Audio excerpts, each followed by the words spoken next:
Good morning, this is Kim Hammer with your devotion. This is a repeat from yesterday. Had some technical difficulties with the devotion yesterday, so we're in Ruth chapter 3.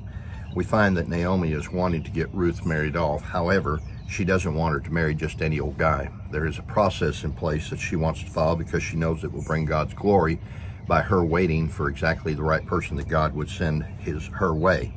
Naomi has realized that this relationship between Boaz and Ruth is a relationship from God, according to what is mentioned in verse 2 of chapter 3, how that he is her kinsman redeemer. And for that reason, Ruth is working with Naomi in order to make sure that everything is done according to God's will. When it comes to the one that you're going to marry, it's always best to wait to let God bring to you the one that is God's will. Many times we get ahead of God, and as a result of it, we find that marriages don't work out because people get anxious and they've got their own ideas about what should be the perfect spouse for them, and as a result of it, they might sometimes get ahead of God's plan. But here we find that they followed exactly God's plan, and as a result of it, it turned out to be a happy marriage. Ruth followed what was acceptable wedding practices, and we find when you take a look at verse 10, it tells us that this kinsman is greater. In other words, this is the best that was available to Ruth, and it was worth waiting so that Ruth could get the best. In verse 11 it says, "Don't be afraid, my daughter. All my fellow kinsmen know that you are a woman of noble character."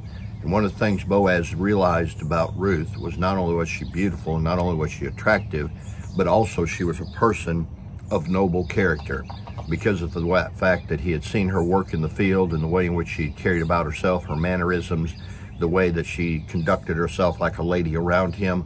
All of this added up to the fact that she was of a noble character. And that was what drew her to his heart.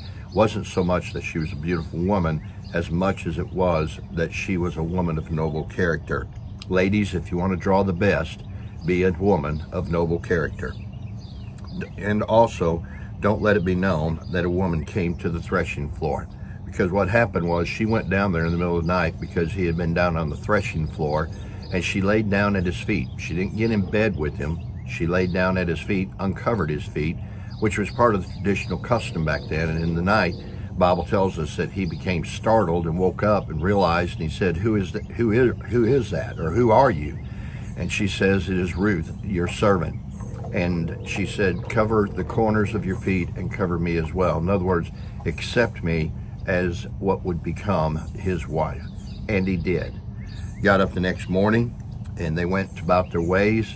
And as a result of it, he went into the city, and we find that he did what he had to do as a kinsman redeemer in order to be able to bring Ruth into his household.